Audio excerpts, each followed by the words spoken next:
Bonjour à tous, c'est Pierre pour Android Pit France et aujourd'hui nous allons parler du nouveau LG V20. Alors après le smartphone modulaire lancé par LG en mars dernier, eh bien, le fabricant sud-coréen récidive avec cette tablette assez atypique qui vient succéder au LG V10. Alors, ce grand smartphone mérite-t-il de figurer parmi les meilleurs smartphones Android du moment? La réponse dans notre test. Commençons d'abord par les choses qui fâchent, à savoir le prix et la disponibilité. Alors le LG V20 est disponible en version 32 et 64 Go à partir de 799 $. Alors pourquoi je dis dollars? Eh bien parce que le téléphone n'est disponible pour le moment qu'aux États-Unis et en Corée du Sud. LG Europe pour l'instant n'a pas souhaité donner d'informations sur une éventuelle commercialisation du smartphone. Il se murmure dernièrement que LG penserait et songerait à une version similaire, identique à ce LG V20 pour l'Hexagone. Alors pour l'instant, peu d'informations, nous vous tiendrons informés sur notre blog. Côté design, eh bien, le LG V20 est un grand smartphone. C'est une tablette avec un design assez atypique, il est assez original. LG cherche à se démarquer de ses concurrents et c'est quelque chose qu'on l'on apprécie. Il n'essaye pas de copier l'iPhone ou bien de copier le Galaxy S7. Oubliez l'arrière en polycarbonate du V10, le LG V20 est en métal. Alors malgré son statut de tablette, le V20 s'est resté relativement compact. On retrouve le lecteur d'empreintes digitales à l'arrière, celui-ci fait d'ailleurs office de bouton. Un port infrarouge et 3 microphones pour assurer un meilleur rendu lors de l'enregistrement de vidéo sont aussi présents. Enfin, ce téléphone a surtout le mérite de proposer une batterie amovible et c'est plutôt rare en cette fin d'année 2016. Alors dans l'ensemble, le LG V20 est un smartphone séduisant. Encore une fois, ce n'est pas le plus beau, mais on apprécie son design original et la prise en main s'avère excellente, au moins pour un smartphone de cette taille.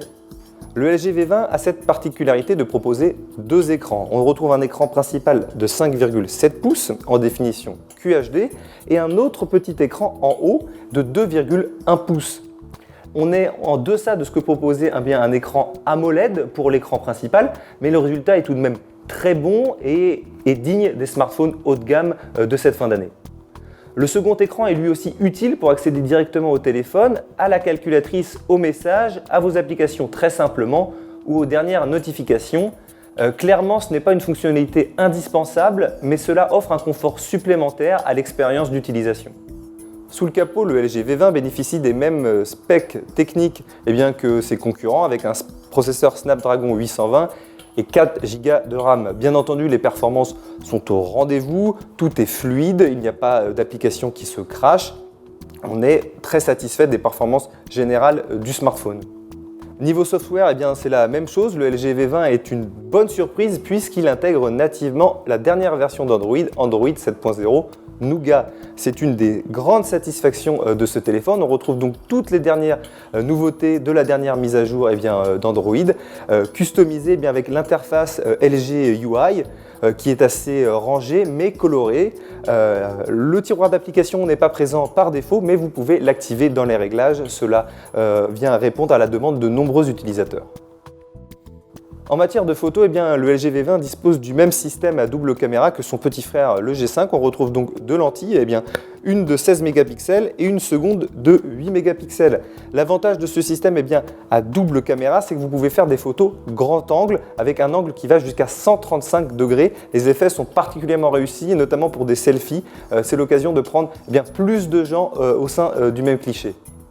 Puisque c'est une configuration équivalente à celle du G5, l'expérience photo est aussi très bonne sur le V20, même si le smartphone semble parfois avoir des problèmes avec la gestion d'exposition, mais dans l'ensemble, c'est du très bon pour chez LG. Enfin, terminons par l'autonomie et la qualité sonore de ce LG V20. Côté autonomie, le smartphone dispose d'une batterie de 3200 mAh qui lui assure une autonomie de plus d'une journée avec une utilisation intensive. Ça se situe dans la moyenne des phablettes. On aurait pu avoir mieux, mais il y a quand même deux écrans, un processeur haut de gamme, donc il y a quand même une certaine consommation énergétique. Mais surtout, le gros point fort de ce LG V20, c'est sa qualité audio. C'est le seul smartphone à embarquer une puce Quad HD 32 bits. Le but de cette puce, c'est de donner un son de meilleure qualité et surtout la possibilité de supporter nativement des formats de compression sans perte, comme le FLAC par exemple.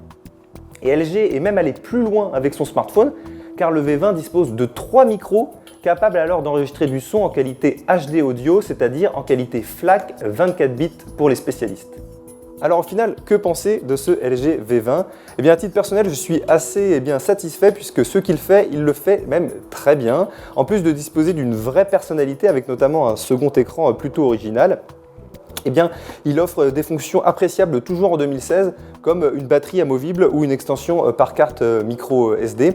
Finalement, en fait, la seule question qu'on est en droit de se poser un peu à propos de LG, c'est pourquoi ce téléphone n'est pas disponible en France, puisqu'après des ventes assez décevantes du G5, le fabricant sud-coréen aurait pu relancer la machine et espérer conquérir un nouveau public avec cette phablette, et notamment conquérir les utilisateurs du Note 7 qui sont à la recherche d'un successeur pour leur smartphone maudit.